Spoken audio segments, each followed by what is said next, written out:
Hey fam, come let's make bread and sardine together. Let me show you how I made this delicious masterpiece bread and sardine. So first you need a very clean bowl. I like to use transparent bowl. Then I added lukewarm water, 1.5 cup. Then I added 1 cup of powdered milk. If you don't have powdered milk, you can use liquid milk. Then I gave that a stir. Then I added dried yeast. Then I'll be adding a little bit of salt, like teaspoon of salt, then some sugar, not too much. Then I gave that a stir so everything can marry each other. Let them mix themselves together. After that, I'll go ahead and add 2 cups of all-purpose flour. Then I'll be needing a spatula. I don't know what this is, but just use this until it forms a dough.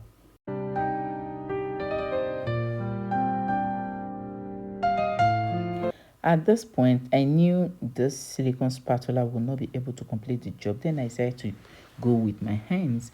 So with this hand, you'll be able to massage and knead very well. So then I added the butter just to avoid the stickiness, if that makes sense, the way it sticks to my hand. So this, you can decide to use a melted butter, but because I don't want the dough to be too soft, I chose to use this particular one instead of melting the butter in microwave. Then I will knead for about 5 minutes. Trust me, when you're making bread manually without the electric mixer, you have to do the work. This process takes minimum 5 minutes. You can do for more than 5 minutes, but the more you knead, the better the dough becomes, or the better the bread becomes finally. So this is how it looks like after kneading for about 5 minutes. Then I sprayed this bowl with oil so the dough doesn't stick to the bowl. Then I put it inside the bowl. I will also spray the surface. You can see the way I'm doing it. I will later use my hand to take the vegetable oil around the dough. Then I will close it and leave it to cool down, let it rise. So this is what it looks like. I think about 30 minutes or so. Then I just punched it just to bring out those hair inside. Then I decided to put everything together and bring it out of the bowl. So I'll cut it in parts the way I want it to be rolled. Then we'll start rolling. I thought it was actually going to be like this, but when I started kneading, I discovered that the way I divided it, it was too big, so I had to reduce it. That part is not here. Then I decided to introduce the sardine. You can use tuna, the one the English people call tuna. In Italians they call it tuna. You can use any filling of your choice, but this video I decided to use sardine, the normal Nigeria sardine. I'll add the picture to it now. Then you will roll. While rolling, don't forget to close the edge. That is if you will be recreating this video. At times, when you put these things in the oven without closing the edge very well, it will later open. In this place, I discovered that the sardine I used was not too much, so I added extra. Because if I'm making sardine bread, there has to be more and more of sardine inside.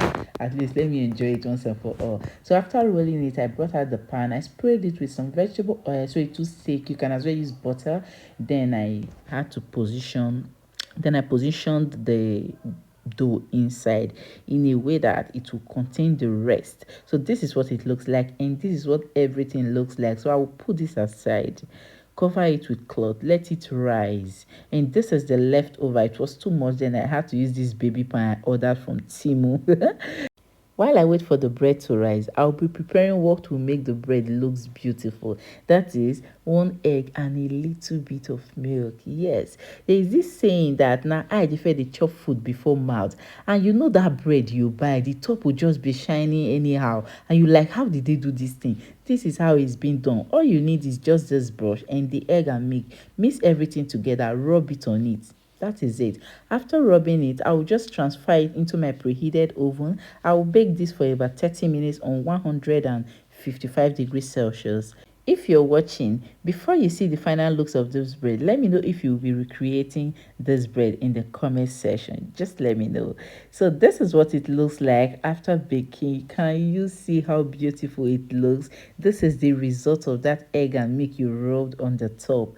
This is it. It looks so beautiful. Not just beautiful, the taste is perfect. For the lack of a better word, the taste is perfect. This is me trying to separate it because I left the bread to cool down because I was doing other things. There's no way I would just bring out the bread from the oven and start separating it. So the things, how will I say it now? It was difficult for me to separate, but this is how it looks. The taste was perfect. Just imagine eating this one with hot chocolate for breakfast. Oh my god. So let me know if you'll be creating it. Thank you for watching. I see you on my next video. Bye bye.